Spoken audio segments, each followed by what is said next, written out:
With that, I recognize the gentleman from California. Thank you, Mr. Chairman, and thank you for setting up my question. You're quite correct. The government does have awesome power if it tends to use it in an inappropriate way.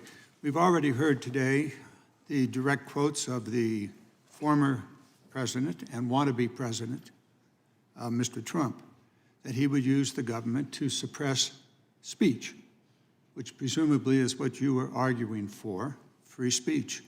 He said very clearly that he would do so.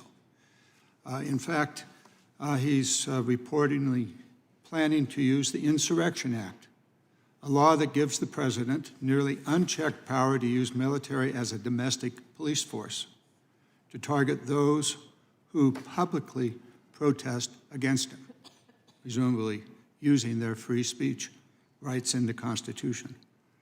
Much of this seems to be coming from an organization here in Washington, a think tank, that's put together a program called Project 2025, which essentially would use executive orders that would deploy the military domestically using the Insurrection Act.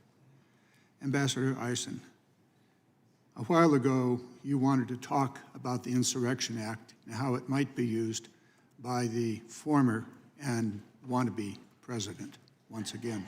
Could you speak to that and the trouble that the Insurrection Act could bring to free speech here in America? Thanks, Mr. Garamendi. The Insurrection Act, as members on both sides of the aisle know, was enacted in 1792 and grants the president the authority to deploy the U.S. military domestically and use it against Americans under certain conditions. It's the primary exception to the Posse Comitatus Act, under which federal military forces are generally banned from participating because of the danger, because it betrays that core American idea that we won't use our military against our own people on our own soil. Unfortunately, the Insurrection Act does not contain definitions of key terms like insurrection, rebellion, domestic violence.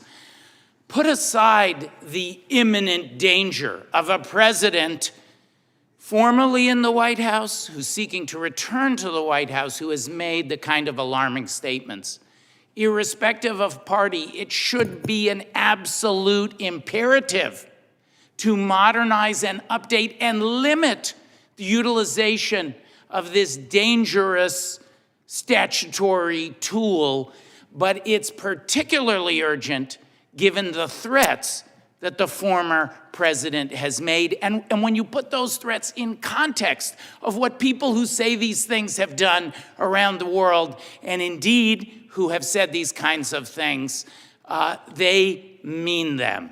So I think it is important, urgent. If there's one thing, if I could ask my friends on the other side of the aisle, if there's just one thing we could do that we could agree on, Americans, and it goes fundamentally to conservative principles about limiting government and the danger of government and the power of executive overreach, please update, limit, confine, constrain the Insurrection Act. Bring it back into accord with fundamental American principles.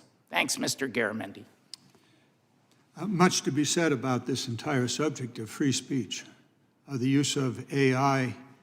It seems to me that if I were a consumer product company and someone were to put forward disinformation on the internet about my product, would I want to be able to have information from MIT about how I might respond? I think I probably would. And so the issue of the scientific use of information so that I might counter. But I want to stay with the former president, who clearly has laid out an agenda to deprive all of us of our constitutional rights. Insurrection Act specifically, and more than that. So if it's the weaponization of government that we're interested in discussing here, we have to be aware of what is imminent. A presidential candidate that has put in the public record in his own speeches that he intends to limit our civil liberties. I yield back. Gentleman yields back.